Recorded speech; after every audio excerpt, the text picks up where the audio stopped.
Hello guys, എല്ലാവർക്കും എൻ്റെ പുതിയൊരു വീഡിയോയിലേക്ക് സ്വാഗതം. അപ്പോൾ ഇന്ന് ഞങ്ങൾ കൊട്ടിയൂർ അമ്പലത്തിലേക്ക് പോവുകയാണ്. അപ്പോൾ മോളെ ഞാനിതാ അമ്മേൻ്റെ അടുത്ത് ഏൽപ്പിച്ചിട്ടുണ്ട്. അമ്മ ഇത് ചോറും കാര്യങ്ങളൊക്കെ വാരി കൊടുക്കുന്നുണ്ട്. അപ്പോൾ ഞാൻ ഓളോട് ടാറ്റയൊക്കെ ചോദിച്ചപ്പോൾ എനിക്ക് രണ്ട് കൈ കൊണ്ടും ടാറ്റ ബൈ ബൈ ഒക്കെ പറഞ്ഞ് വേഗം പൊയ്ക്കോ എന്നുള്ള രീതിയിൽ എന്നോട് ടാറ്റയൊക്കെ പറഞ്ഞ് എന്നെ വേഗം പറഞ്ഞയച്ച്.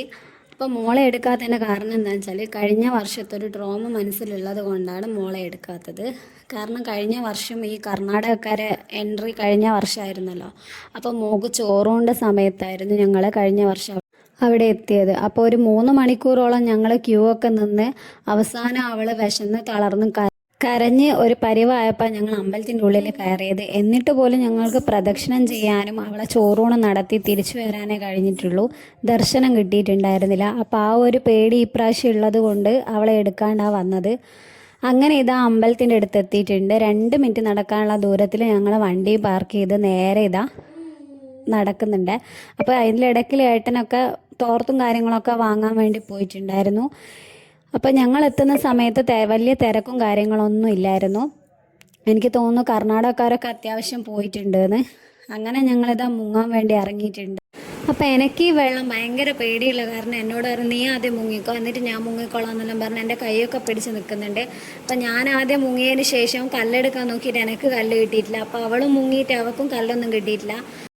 അങ്ങനെ പിന്നെ ഇവരെല്ലാവരും കൂടി മുങ്ങിയപ്പോൾ ഏട്ടനൊരു കല്ല് കിട്ടിയിട്ടുണ്ടായിരുന്നു. അങ്ങനെ അത് തയ്ച്ച് ഞങ്ങൾ ചന്ദനമൊക്കെ തൊട്ട് ചന്ദനം എക്സാക്റ്റ് ചന്ദനം തന്നെ കിട്ടിയിട്ടുണ്ടായിരുന്നു. പിന്നെ അതിലിടക്ക് നോക്കുമ്പോൾ ഓരോരുത്തർ ഇത് അവിടെ കല്ലിങ്ങനെ അട്ടിയായിട്ട് വെക്കുന്നുണ്ട്. പിന്നെ അത് അവിടെ കാണുന്ന ആ കിണറുണ്ടല്ലോ അതുപോലും വെറുതെ വിട്ടിട്ടില്ല. അതിൻ്റെ മേലെ വരെ കല്ലിങ്ങനെ അട്ടിയായിട്ട് വെച്ചിട്ടുണ്ട്. പിന്നെ ഇതൊക്കെ ഓരോരുത്തരുടെ വിശ്വാസമല്ലേ.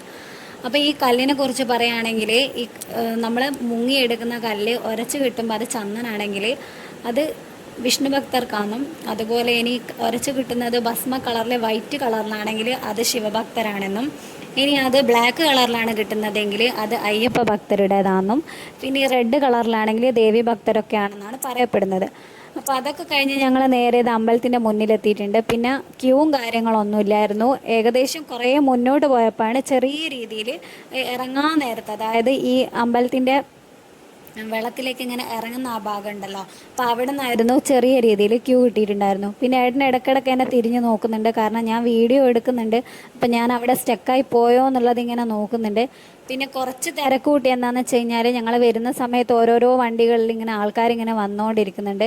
അപ്പോൾ അപ്പോഴത്തേക്കും ദർശനം ഒന്ന് കിട്ടിക്കോട്ടെ എന്ന് വിചാരിച്ചിട്ടാണ് വേഗം തന്നെ പോകുന്നത്. പിന്നെ അതുപോലെ തന്നെ ഞങ്ങൾ പോയ പോലെ തന്നെ ദർശനവും കാര്യങ്ങളൊക്കെ നല്ല രീതിയിൽ കിട്ടിയിട്ടുണ്ടായിരുന്നു. പിന്നെ 3 പ്രാവശ്യം പ്രദക്ഷിണവും ചെയ്തിട്ടുണ്ടായിരുന്നു. പിന്നെ അവിടെ എഴുതി വെച്ചിട്ടുണ്ടായിരുന്നു 1 പ്രാവശ്യം പ്രദക്ഷിണം ചെയ്താൽ മതിയെന്ന്. പക്ഷേ ആദ്യമൊന്നും അങ്ങനെയല്ല, 3 പ്രാവശ്യം തന്നെ പ്രദക്ഷിണം ചെയ്യേണ്ടതുണ്ടായിരുന്നു. ഇപ്പോൾ എനിക്ക് തോന്നുന്നു തിരക്ക് വന്നതുകൊണ്ടായിരിക്കും അവരങ്ങനെ എഴുതി വെച്ചത്. അപ്പം ഞങ്ങൾ എന്തായാലും 3 പ്രാവശ്യം തന്നെ പ്രദക്ഷിണമൊക്കെ ചെയ്തിട്ടുണ്ടായിരുന്നു. പിന്നെ ഓരോരുത്തർ കണ്ണ് കെട്ടിയിട്ട് ഇങ്ങനെ എന്താണ് ശയനപ്രദക്ഷിണമൊക്കെ ചെയ്യുന്നുണ്ടായിരുന്നു. അപ്പോൾ അതൊക്കെ കണ്ട് പിന്നെ അത് കഴിഞ്ഞ് എനിക്ക് ഒരു പേടി ഉണ്ടായിരുന്നത് എൻ്റെ ഫോണ് നല്ല രീതിയിൽ മഴ കൊണ്ടിട്ടുണ്ടായിരുന്നു. ഞാനിങ്ങനെ ഇടയ്ക്കിടയ്ക്ക് തോർത്തിങ്ങനെ പിഴിഞ്ഞ് തുടക്കുന്നുണ്ടെങ്കിലും അത്യാവശ്യം വെള്ളം കയറിയോ എന്നുള്ള ഒരു പേടിയൊക്കെ ഉണ്ടായിരുന്നു. പക്ഷേ ഭാഗ്യത്തിന് വെള്ളമൊന്നും കയറിയിട്ടുണ്ടായിരുന്നില്ല.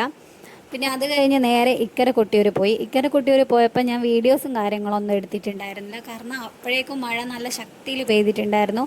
ഒന്നാമത് എനിക്ക് അബദ്ധം പറ്റിയതെന്ന് വെച്ചാൽ കുട എടുക്കാൻ വിട്ടുപോയിട്ടുണ്ടായിരുന്നു. കുട ഞാൻ എടുത്ത് വെച്ചിട്ടുണ്ടായിരുന്നു, പക്ഷേ വണ്ടിയിൽ നിന്ന് എടുക്കാൻ മറന്നു പോയിട്ടുണ്ടായിരുന്നു.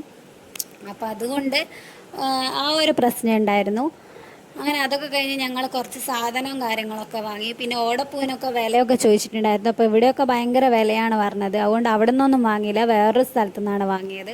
അപ്പോൾ അത് വീഡിയോൻ്റെ ലാസ്റ്റ് ഉണ്ട് കേട്ടോ. അങ്ങനെ അതും കഴിഞ്ഞ് ഞങ്ങൾ നേരെ വണ്ടീൻ്റെ അടുത്തേക്ക് പോകാൻ നിന്ന്. കാരണം ഇനിയിപ്പോൾ ഡ്രസ്സും കാര്യങ്ങളൊക്കെ ഒന്ന് ചേഞ്ച് ചെയ്യണം. അപ്പോൾ അതിന് വേണ്ടിയിട്ട് ഞങ്ങൾ അവിടെ അടുത്തുള്ള ഒരു വീട്ടിൽ പോയിട്ട് ഇവിടെ നിന്നാണ് മാറ്റിയത്. അപ്പം അവിടുന്ന് ഞാൻ നോക്കുമ്പോൾ ഇവർ ഓടപ്പം ഉണ്ടാക്കിയിട്ട് വിൽക്കുന്ന ആൾക്കാരാണ്. അപ്പോൾ അത് പോയിട്ട് ഞാൻ വീഡിയോ എടുത്തോട്ടെ എന്ന് ചോദിച്ചപ്പോൾ അവർ പറഞ്ഞു എന്നാൽ വീഡിയോ എടുത്തോന്ന്. അപ്പോൾ ഞങ്ങൾ ഓടപ്പവും കാര്യങ്ങളൊക്കെ ഇവിടെ നിന്ന് വാങ്ങി. അപ്പോൾ അവർ വാങ്ങുമ്പോഴേക്കും ഞാൻ കുറച്ച് വീഡിയോസും കാര്യങ്ങളൊക്കെ എടുത്തിട്ടുണ്ടായിരുന്നു. അപ്പോൾ ഇങ്ങനെയാണ് ഓടപ്പം ഉണ്ടാക്കുക. ഇത് റീൽസിലും വീഡിയോസിലൊക്കെ കണ്ടിട്ടുണ്ടെങ്കിലും ഡയറക്റ്റായിട്ട് കണ്ടിട്ടുണ്ടായിരുന്നില്ല. അപ്പോൾ അതൊന്നും എടുത്തിട്ടുണ്ടായിരുന്നു. അപ്പോൾ പിന്നെ ഈ ഓടപ്പൂവിനെ കുറിച്ച് പറയുകയാണെങ്കിൽ നമ്മൾ പോയിട്ട് നമ്മൾ ആരാണോ കൊട്ടിയൂർ പോകുന്നത് അവർക്ക് വേണ്ടി മാത്രമേ വാങ്ങാൻ പാടുള്ളൂ, മറ്റുള്ള ആൾക്കാർക്ക് വേണ്ടിയിട്ട് വാങ്ങാൻ പാടില്ല എന്നും പറയുന്നത് കേട്ടിട്ടുണ്ട്. അപ്പോൾ നമ്മൾ പോയി കഴിഞ്ഞാൽ നമ്മളെ ആവശ്യത്തിന് വേണ്ടി മാത്രം വാങ്ങാം, ആ വീട്ടുകാർക്ക് വാങ്ങാം ഈ വീട്ടുകാർക്ക് വാങ്ങാം, അങ്ങനത്തെ ഒരു സംഭവമേ ഇല്ല എന്നാണ് പറയുന്നത്. അതുകൊണ്ട് ഞങ്ങൾക്ക് മാത്രമേ വാങ്ങിയിട്ടുള്ളൂ. അങ്ങനെ ഞങ്ങളിതാ വണ്ടിയിൽ കയറി ഇരുന്നിട്ടുണ്ട്. പിന്നെ അപ്പോഴേക്കും എല്ലാവർക്കും വിശന്നൊരു പരിവായിട്ടുണ്ടായിരുന്നു. അങ്ങനെ ഞങ്ങളെല്ലാവരും കൂടി ഫുഡ് കഴിക്കാൻ വേണ്ടി ഒരു ഷോപ്പിൽ കയറിയിട്ടുണ്ടായിരുന്നു. അപ്പം ഞങ്ങളെല്ലാവരും പൊറോട്ടയും ചിക്കൻ കറിയും ചിക്കൻ ചുക്കയോ അങ്ങനത്തെ എന്തെങ്കിലുമോ സാധനങ്ങൾ ഓർഡർ ചെയ്തിട്ടുണ്ടായിരുന്നു. വിശന്ന് കണ്ണ് കാണാത്ത അവസ്ഥയിലായിരുന്നു ഉണ്ടായിരുന്നത്. അങ്ങനെ ഞങ്ങളെല്ലാവരും ഇതാ ചായയൊക്കെ കുടിക്കാണ്ടിരുന്നിട്ടുണ്ട്. ഈ മനുഷ്യനെ പ്രത്യേകിച്ച് കാണിക്കണം എന്ന് പറഞ്ഞിട്ടുണ്ടായിരുന്നതാണ് ഞാൻ എക്സ്ട്രാക്റ്റ് എടുത്ത് കാണിച്ചത്. അപ്പോൾ ഈ വീഡിയോയിൽ ഞാൻ നന്നായിട്ട് തന്നെ ഉണ്ടായിക്കോട്ടെ എന്ന് പറഞ്ഞതുകൊണ്ടാണ് ഞാൻ എടുത്ത് കാണിച്ചത്. അപ്പോൾ ഇന്നത്തെ വീഡിയോ എത്രയുള്ളൂ. Tata bye bye, see U.